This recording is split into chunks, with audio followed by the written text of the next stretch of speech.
ಏನಿಲ್ಲ ಸರ್, ನಮ್ಮ ರಾಜ್ಯ ಅಧ್ಯಕ್ಷರಾದರು BY ವಿಜೇಂದ್ರ ಅವರು ಮತ್ತು ಅವ್ರ ಪೂರ ಟೀಮ್ ಕಲಬುರಗಿ ನಗರದ್ದು ಅಧ್ಯಕ್ಷ ಆಗ್ಬೇಕಂತಂತೇಳಿ ಅವರು ಒಂದು ಆದೇಶ ಹೇಳಿದ್ರು. ಇಲ್ಲಿ ನೀವು ಕೆಲಸ ಮಾಡಬೇಕು, 538 ಬೂತ್ ಇದೆ, ಹಗಲು ರಾತ್ರಿ ಕೆಲಸ ಮಾಡಿ 2024 ಎಲೆಕ್ಷನ್ಗೆ ಗೆಲ್ಲಕ್ಕೆ ನೀವು ಜವಾಬ್ದಾರಿ ತೊಗೋಬೇಕಂತೇಳಿ ಆದೇಶ ಮಾಡಿದ್ರು. ಅದರ ಪ್ರಕಾರ ನಾವು ಒಪ್ಕೊಂಡು ಈಗ ನಾ ಆಲ್ರೆಡಿ ಪ್ರಾರಂಭ ಮಾಡಿದ್ದೀನಿ ಕೆಲಸ ಅಂತ ಹೇಳಿ ಬಯಸ್ತೀನಿ. ತಮಗೆ 5 ಗಂಟೆ ಕೆಲಸ ಮಾಡಬೇಕು, ಪ್ರತಿ ವಾರ 300 ಕಿಲೋಮೀಟರ್ನ ಕ್ರಮಿಸಬೇಕು ಅಂತ ಹೇಳಿ ನೀವು ಟಾಸ್ಕ್ ಕೊಟ್ಟಾರಂತೆ. ಹೌದು, ನಮಗೆ ದಿಲ್ಲಿಲಿಂದ ಇದು ಇದೆ. ಯಾಕಂದರೆ 2024 ಎಲೆಕ್ಷನ್ ಒಕ್ಕೊಳ್ಳಿ ಇಂಪಾರ್ಟೆಂಟ್ ಇದೆ.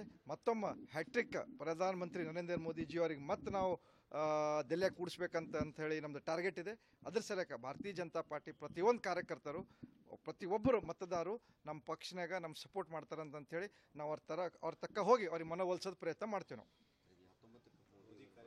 ಹೌದು ಸರ್ 7:15 ಡೆಲ್ಲಿಲಿಂದ ಅವ್ರ ಫ್ಲೈಟ್ ಟೇಕ್ ಆಫ್ ಆಗ್ತದೆ.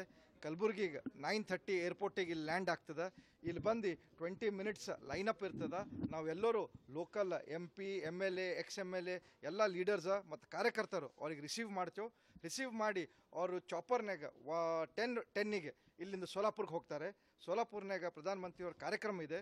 ಅದು ಮುಗಿಸ್ಕೊಂಡು ಅವ್ರು ವಾಪಸ್ ಕಲಬುರ್ಗಿನಾಗ ಏರ್ಪೋರ್ಟಿಗೆ 12:50 ಲ್ಯಾಂಡ್ ಆಗ್ತಾರೆ. ಮತ್ತೊಂದು ನಮ್ಮದು ಪಾರ್ಟಿ ಕಾರ್ಯಕರ್ತರಿಗೆ 25 ಜನ ಅವ್ರಿಗೆ COF ಮಾಡಿ 1:10ಗೆ ವಾಪಸ್ ಪ್ರಧಾನಮಂತ್ರಿ ಅವರು ಡೆಲ್ಲಿಗೆ ಹೋಗ್ತಾರೆ. ಡೆಲ್ಲಿ ಅವ್ರ ಬೆಂಗಳೂರಿನ ಕನ್ಫರ್ಮ್ ನಂಗೆ ಗೊತ್ತಿಲ್ಲ. ಐ ಥಿಂಕ್ ಸೊ ಬೆಂಗಳೂರು ಅವ್ರ ಡೆಲ್ಲಿ, ನಂಗೆ ಐ ಆಮ್ ನಾಟ್ ಶ್ಯೂರ್. ಪ್ರಧಾನಿಯವರೇ ಸ್ವತಃ ಕಲಬುರಗಿಗೆ ಬರ್ತಾ ಇದ್ದಾರೆ. ಅದನ್ನ ಕೆಲವು ಕೆಲಸಗಳ ಬಗ್ಗೆ, ಕಲಬುರಗಿ ಬೇಡಿಕೆಗಳ ಬಗ್ಗೆ ಕೊಡಬೇಕನ್ನೋದು ಇದಿರ್ತದೆ.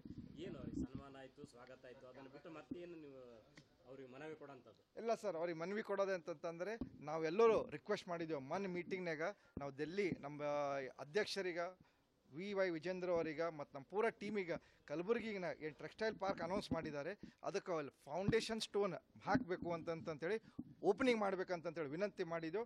ನಮಗೆ ಭರೋಸಾ ಇದೆ ಎಲೆಕ್ಷನ್ಗಿಂತ ಮುಂಚೆ ಅದು ಫೌಂಡೇಶನ್ ಸ್ಟೋನ್ ಲೇ ಮಾಡಿ ಕೆಲಸ ಸ್ಟಾರ್ಟ್ ಮಾಡ್ತಾರಂತ. ಮೋದಿಯವ್ರ ಗಮನಕ್ಕೂ ಸೆಳಿತೀರಾ? ಅವ್ರ ಗಮನಕ್ಕೆ ಆಲ್ರೆಡಿ ಹೋಗಿದೆ, ಅವರು ಕನ್ಸಿಡರ್ ಮಾಡ್ತೀನಿ ಅಂತ ಹೇಳಿದ್ದಾರೆ. ಸೊ ನಾವು 100% ಶೋರ್ ಇದ್ದೆವು ಬಿಫೋರ್ ದ್ಯಾಟ್ ಅದು ಆಗ್ತದೆ ಅಂತಂತೇಳಿ.